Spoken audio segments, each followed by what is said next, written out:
जय हिंद दोस्तों, शिक्षा लोक के इस लर्निंग प्लेटफॉर्म पे आप लोगों का स्वागत है। कैसे हैं बच्चों? उम्मीद है बहुत अच्छे होंगे। हम लोगों ने इतिहास का दूसरा चैप्टर समाजवाद एवं साम्यवाद को शुरू कर लिया था और वहां पे हम लोगों ने कार्ल मार्क्स के जीवनी को पूर्ण रूप से पढ़ लिया था। अब हम थोड़ा कार्ल मार्क्स के सिद्धांत के बारे में समझते हैं और इस वीडियो को आगे बढ़ाते हैं, ठीक है? तो बिना किसी देरी के चलिए शुरू करते हैं। बच्चों, आज मैं आपको इस प्रकार से ये वीडियो समझा दूंगा। कार्ल मार्क्स से जो बच्चों सिद्धांत जो है आपके 5 नंबर में और 2 नंबर में बार बार पूछा जाता है क्वेश्चन है बिहार बोर्ड वालों के लिए। BSEB Bihar school examination board के जो एग्जाम देते हैं बच्चों, उनके लिए ये जो टॉपिक है बहुत अधिक महत्वपूर्ण टॉपिक है और बहुत बार इस क्वेश्चन को पूछा गया है।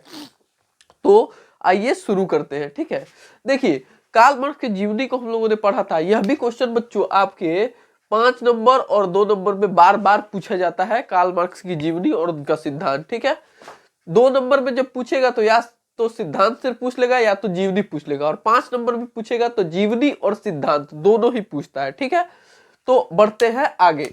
देखिए, जो कार्ल मार्क्स थे उनका जो ब्याह हो गया जेनी जी से, बचपन का प्यार जेनी से शादी हुआ था ना, कब हुआ था? कल बताया है बच्चों, कमेंट में बताइए। कल आप लोगों को बताया गया है ये कि कब विवाह हुआ था उनका, ये चीज आप लोगों को कमेंट में बताना है, ठीक है? कमेंट में बताइए। अब बढ़ते हैं आगे। बचपन का प्यार के बाद अब थोड़ा जवानी का यारी इनका समझ लेते हैं कि ना। जवानी में इनका यारी केकरा से हो गई तो देखिए 1844 में इनकी मुलाकात फ्रेडरिक एंगल्स नाम के व्यक्ति से हुई। ये फ्रेडरिक एंगल्स भी एक महान विचारक थे और इनसे मुलाकात जब हुई, कब हुई? ये क्वेश्चन 1 नंबर में बच्चों बार बार पूछा है, VVI। ये जो अभी टॉपिक मैं आपको समझा रहा हूं ये पूरा टॉपिक ही VVI है। तो यह जो 1844 में फ्रेडरिक एंगल से मुलाकात हुई और इनसे बच्चों जो मुलाकात हुई वो जीवन भर इनकी बनी रही। मतलब जीवन भर इन दोनों में मित्रता जो थी वह बनी रही। इन दोनों आदमी के हितई जो रहे बड़ा दिन चलल, ठीक बा? अब बढ़ते हैं आगे।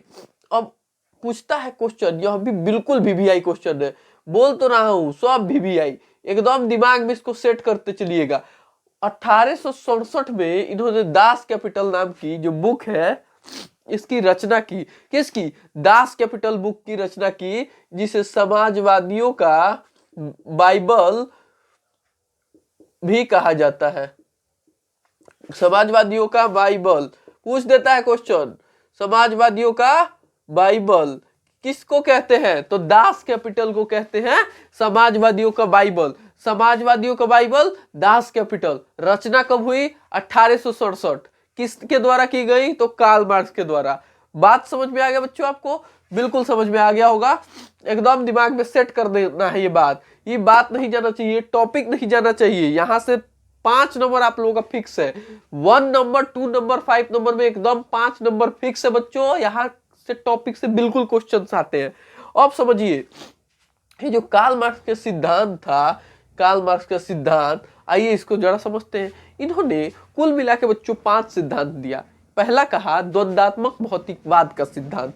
ये द्वंदात्मक भौतिकवाद का सिद्धांत। अच्छा, ये बात बताइए क्या बोलना चाह रहे हैं द्वंदात्मक भौतिकवाद? हम लोगों को समझ में नहीं आ रहा भाई क्या है। तो द्वंदात्मक भौतिकवाद का बच्चों मतलब था कि जब देखिए दो विचारधाराएं, देखिए द्वंद का मतलब होता है दो, जब दो विचारधाराएं एक दूसरे को टकराती है और एक विचारधारा दूसरी विचारधारा पे हावी होती है तो इसको द्वंदात्मक भौतिकवाद का सिद्धांत कहते हैं। अब पूछे कैसे? अब किसी गरीब है, कोई सर्वहारा वर्ग का है। सर्वहारा वर्ग में कौन कौन आते हैं? गरीब, किसान, मजदूर, श्रमिक, ये सभी आ जाते हैं। तो जो भी लोग निम्न वर्ग से है वह लोग सभी क्या है? एक वर्ग के हैं। दूसरे जो कुलीन वर्ग के लोग हैं, जो पूंजीपति लोग हैं, जो पूंजी का रखने वाले लोग हैं। दूसरा, जब उनकी विचारधारा इन पे हावी होगी तो इनको वो लोग क्या करेंगे? दास्ता के जीवन इनका कर देंगे। इनको वो लोग अच्छी दशा में नहीं छोड़ेंगे, दुर्दशा इनकी करेंगे। तो यह क्या है? द्वंदात्मक भौतिकवाद है। और द्वंदात्मक भौतिकवाद का सिद्धांत कार्ल मार्क्स के द्वारा दिया गया था। दूसरा इन्होंने कहा वर्ग संघर्ष का सिद्धांत। क्या कहा? वर्ग संघर्ष का सिद्धांत। उन्होंने कहा जब एक विचारधारा दूसरे विचारधारा को हावी होती है और एक समाज के लोग जब दूसरे समाज के लोग को मतलब हानि पहुंचाते हैं तो क्या होता है? वर्ग संघर्ष होता है, वर्ग के अंदर संघर्ष होता है। मैं मान लीजिए किसान वर्ग से हूं, आप पूंजीपति वर्ग से हैं, आप मेरे ऊपर मान लीजिए अत्याचार करिएगा तो क्या होगा? मैं भी आपके साथ संघर्ष करूंगा भाई, है? मान लीजिए आप करिएगा, आप 4 फैट मारेगा तो हम 2 फैट नहीं मारेंगे? मारेंगे ना जी। ऐसा तो नहीं है कि देखते रहेंगे मुंह। तो वहां पे वर्ग संघर्ष का सिद्धांत उन्होंने दिया। उसके बाद उन्होंने कहा इतिहास की भौतिकवादी व्याख्या। उन्होंने क्या कहा कि किसी भी जो समाज होता है उसका विकास ऐतिहासिक जो होता है उसके मद्देनजर ही होता है। ठीक है? पता है इतिहास की भौतिकवादी व्याख्या। उन्होंने कहा किसी समाज का जो विकास होता है बच्चों ऐतिहासिक परिवर्तनों के आधार पे होता है। कैसे बच्चों? ऐतिहासिक परिवर्तनों के आधार पे। जैसे मान लीजिए दलित जो थे हमारे यहाँ पे, वर्गों को क्या 4 भागों में बांटा गया था। शीर्ष पे क्या थे? ब्राह्मण। ठीक है? उसके बाद जो वर्ग था उसमें थे क्षत्रिय। ठीक है? क्षत्रिय। उसके बाद थे वैश्य और नीचे थे क्षुद्राज। क्षुद्राज जो थे नीचे थे। तो इन जो क्षुद्र थे ये हमेशा से दयनीय स्थिति में थे। इनकी स्थिति क्या थी? दयनीय स्थिति थी। तो ये जब इनकी शुरू से दयनीय स्थिति थी तो ये बाद में चल के भी क्या दयनीय स्थिति में ही रहे, किसान ही रहे, ये लोग गरीब ही रहे। तो यही बता रहे हैं कि इतिहास की भौतिकवादी व्याख्या में कि किसी भी समाज का निर्माण उसके ऐतिहासिक परिवर्तनों के आधार पर ही होता है। बात समझ में आ गया आपको? अब देखिए एक और उन्होंने सिद्धांत दिया, चौथा अतिरिक्त मूल्य का सिद्धांत। अब उनका कहना था कि जब मान लीजिए पूंजीपति है, उद्योगपति है, तो वह लोग क्या करते हैं? जो श्रमिक है, जो मजदूर है, उनका क्या करते हैं? कुछ पैसे जो होते हैं कम देते हैं उनको, कार्य के उनके क्षमता के अनुसार, उनके कार्य के अनुसार पैसा नहीं देते, जबकि कम पैसा देते हैं। और उनका जो मूल्य है पैसा उसको खुद हड़प लेते हैं, उसको खुद ही खा जाते हैं। तो क्या कहते हैं? वो कहते हैं अतिरिक्त मूल्य का सिद्धांत। अर्थात कहते हैं कि अतिरिक्त जो आप लाभ कमा रहे हैं मजदूरों और श्रमिकों का हक को मारकर, तो यह उन्होंने कहा अतिरिक्त मूल्य का सिद्धांत। और पांचवा उन्होंने बच्चों कहा राज्यहीन तथा वर्गहीन समाज की स्थापना। उन्होंने कहा कि ना कोई सरकार होगी, आदि काल में ना कोई सरकार थी, ना कोई वर्ग था, हम सब लोग ईश्वर के एक बच्चे थे और सब कोई कंदमूल खाता था, पूरी सृष्टि ही सभी की थी। तो उन्होंने राज्यहीन, बिना किसी राज्य के, बिना किसी वर्ग के समाज की स्थापना का सिद्धांत दिया। ये चीजें आपको समझ में आ गई होगी। द्वंदात्मक भौतिकवाद का सिद्धांत, दूसरा वर्ग संघर्ष, तीसरा ऐतिहासिक भौतिकवाद, चौथा अतिरिक्त मूल्य और पांचवा राज्यहीन। ये बच्चों भी आई है, बिल्कुल दिमाग में बैठा लीजिए। और इसके लिए एक ट्रिको ले आए हैं आपके लिए, घबराइएगा मत, 2 मिनट में याद करा देंगे। अभी देखिए कैसे ट्रिक है। दवाई आइल राजा। ट्रिक क्या है? दवाई आइल राजा। अब देखिए ये ट्रिक कैसे काम करेगा। अब मैं आपको देखिए कैसे दिखाता हूँ इस ट्रिक का। ये ट्रिक कैसे काम करेगा इसको थोड़ा समझ लीजिए, ठीक है? इस ट्रिक को समझ लीजिए। दवाई द से क्या हो जाएगा? द्वंदात्मक।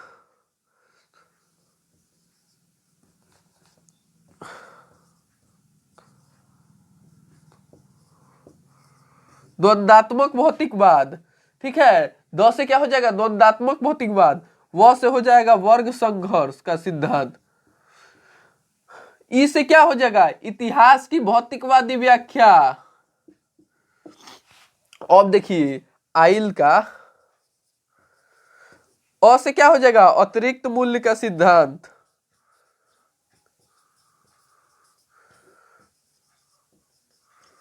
आ इस जो अतिरिक्त मूल्य का सिद्धांत हो गया, और पहला क्या हो गया, द्वंद्वात्मक, दूसरा हो गया वर्ग संघर्ष, तीसरा हो गया इतिहास की भौतिकवादी व्याख्या, चौथा हो गया अतिरिक्त मूल, और राजा दवाई आइल राजा, तो राजा से हो जाएगा राज्यहीन तथा वर्गहीन, राज्यहीन तथा वर्गहीन, दवाई आइल राजा, दवाई में द से क्या हो गया द्वंद्वात्मक, व से वर्ग संघर्ष, ई से इतिहास की भौतिकवादी विज्ञान, एक एक शब्द में तीनों।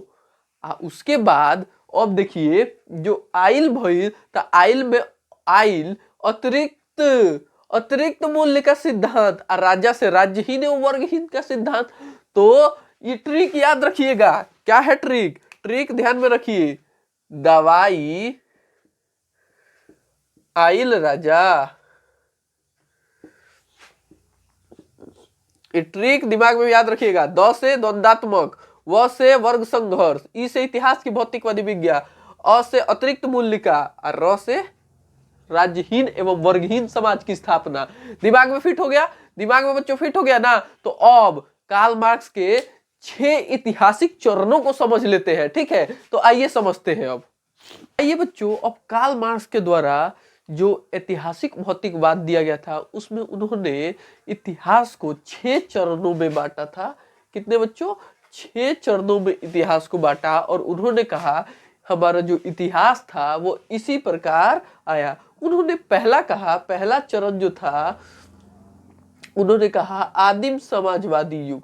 उन्होंने कहा जब मानव ने धरती पर जन्म लिया तो उस समय ऊंच नीच नहीं था, पूंजीवादी और समाजवादी वाला युग नहीं था। उस समय सभी एक समान थे, सभी के पास समान जो संसाधन थे। उस समय कि कोई किसी का संसाधन हड़पता नहीं था, कोई पूंजीपति नहीं होता था, कोई उद्योगपति नहीं होता था। तो उन्होंने इसको क्या बोला, आदिम समाजवादी युग। उन्होंने कहा कि शुरू में मानव जो था वह एक साथ रहता था, बिना किसी भेदभाव के रहता था, और सभी का संसाधनों पर समान अधिकार था, सभी का इस धरती माता पर समान अधिकार था। तो उन्होंने क्या कहा, पहले जो युग था, प्रथम जो चरण था वह क्या था, आदिम समाजवादी युग। ठीक है, ये बच्चों बहुत बीबीआई है, यह भी क्वेश्चन पूछा जाता है बिहार बोर्ड में। ये जो अभी बता रहा हूं ना बच्चों, 5 नंबर 2 नंबर में बार बार क्वेश्चन पूछा जाता है, या आपको दे देगा, कहेगा इसको सीक्वेंस में सजाइए। ठीक है, तो मैं आपको ये ट्रिक भी दूंगा, ये याद करा दूंगा बच्चों चुटकी में। कैसे, चुटकी में याद हो जाएगा, पता भी नहीं लगेगा, याद करा दूंगा। और देखिए अब याद में करा दूंगा और पता नहीं लगेगा आपसे। पहला समझ गए आदिम समाजवादी युग। अब दूसरा आया बच्चों दास्ता का युग। इसमें क्या हुआ बच्चों, राजा महाराजाओं का जन्म हुआ, लोग धीरे धीरे कबीले और राजा के बड़े बड़े सिंहासनों पे लोग बैठने लगे। ठीक है, और इस समय गुलामों का समय आया। राजा जो थे अपने उपयोग के लिए, अपने सुख के लिए लोगों को दास के रूप में जीवन व्यतीत कराते थे और दास बनाते थे। ठीक है, तो ये दूसरा चरण जो आया, दास्ता का युग आया। तीसरा युग क्या है, सीमांती युग। ये कहते हैं कि इस समय कुछ जमींदार थे, जमींदार थे। ठीक है, जमींदार जो राजा के चमचे आप कह सकते हैं, इस टाइप के थे। राजा के चमचे लोग जो थे उनका युग था, और उस समय राजा पर भी इन लोगों का अधिक प्रभुत्व, इन सीमांतियों का जो प्रभुत्व था, सीमांत जो थे इनका अधिक प्रभुत्व था। राजा के चमचा, राजा का चमचा समझ लीजिए सीमांत को। अब चौथा चरण आया, यह पूंजीवादी युग आया। औद्योगिक क्रांति के बाद का युग जो था वह पूंजीवादी युग था। उस समय पूंजीपतियों का अधिक बोलबाला था, और इस समय बड़े बड़े उद्योगपति हुए, बड़े बड़े कल कारखाने लगे, और लोग श्रमिकों और मजदूरों की जो स्थिति थी वो खराब होने लगी। और इसी के बाद आया समाजवादी युग, जिसमें सभी लोगों को समान अधिकार देने की बात की गई, सभी का प्राकृतिक संसाधनों पर समान अधिकार दिया गया। अब ये बात जान लीजिए, इसमें से ये जो 5 गो युग है, ये 5 गो युग तो आ चुका है, लेकिन यह छठा युग जो है साम्यवादी युग, यह अभी तक जो है बच्चों नहीं आया है। ठीक है, तो यह कौन सा युग नहीं आया है, पूछ देता है कि कौन सा युग जो कार्ल मार्क्स द्वारा बताया गया 6 चरण है इतिहास के, उसमें से कौन सा युग अभी नहीं आया है, तो साम्यवादी युग नहीं आया है।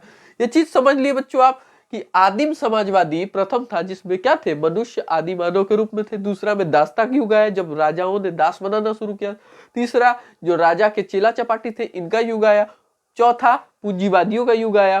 पांचवा आपका जो समाजवादी थे उनका युग है। और छठा जो युग है वो आने वाला है, कार्ल मार्क्स के अनुसार यह साम्यवादी युग है। ठीक है, तो ये चीज समझ गए। और थोड़ा ट्रिक समझ लीजिए, इसको याद कैसे करेंगे भाई। आदिम समाजवादी, दासता का युग, सीमांती युग, पूंजीवादी युग, समाजवादी युग, सब अब याद कैसे करेंगे। अब याद करने का ट्रिक है बच्चों, अदा से प्यार, अदा से प्यार सबसे करते हो।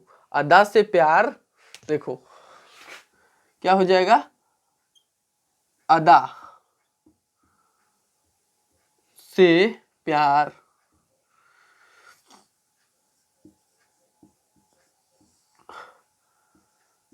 सबसे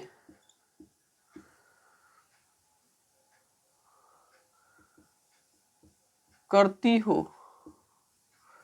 ई एगो बकलोलवा है, जो बकलोलिया से ये बात क्वेश्चन मार्क पूछ रहा है। अदा से प्यार सबसे करती हो, क्या तुम अदा से प्यार सबसे करती हो। ये बतवा दिमाग में एकदम फटाक से घुसी, ये दिमाग में एकदम सर में घुस जाई, पतो ना लगी। अदा से प्यार, अरे पहिलकी वाली का एकदम याद आ गई हुई, अदा से प्यार। हेजा फोकस करो लो बबुआ लो।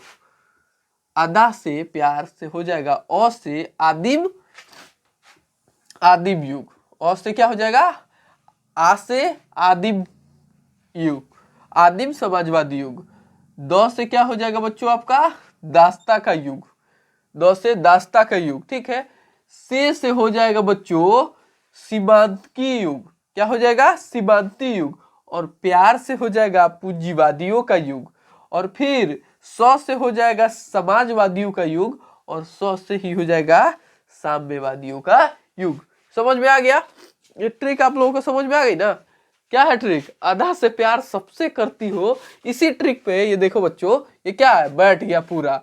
आदिम समाजवादी युग, दासता का युग, सीमांती युग, पूंजीवादी युग और समाजवादी युग। बैठ गया ना दिमाग में आपके। ये देखिए, ये चीज आपको कभी नहीं भुलाइएगा आप, ये दिमाग में रखिए। अदा से प्यार सबसे करती हो, आ से आदिम समाजवादी युग, दा से दासता का युग, से समांतिक युग, और प्यार से हो जाएगा आपका पूंजीवादी युग, से हो जाएगा समाजवादी युग, और से ही हो जाएगा साम्यवादी युग। करती हुई भूल जाइए, किसी से नहीं लड़कियां अदा से प्यार करती है। ठीक है, ये सब भूल जाइए, पढ़ाई पे फोकस करिए। अगली बार टॉपर आना है, इस चीज पे फोकस रखिए। लाल पियर के चक्कर में मत पढ़िए। यह जो जानकारी है वह जनहित में जारी है। ठीक है, तो तब तक के लिए बताइएगा क्लास कैसा लगा। अच्छा लगा हो तो लाइक और सब्सक्राइब जरूर करिए। बेल आइकन नहीं दबाना आपको भूलना है। बात तो समझ में आ गया होगा।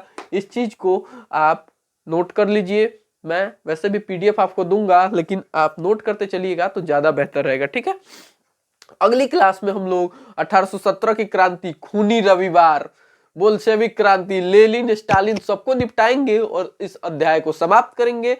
तब तक के लिए जय हिंद, वंदे मातरम।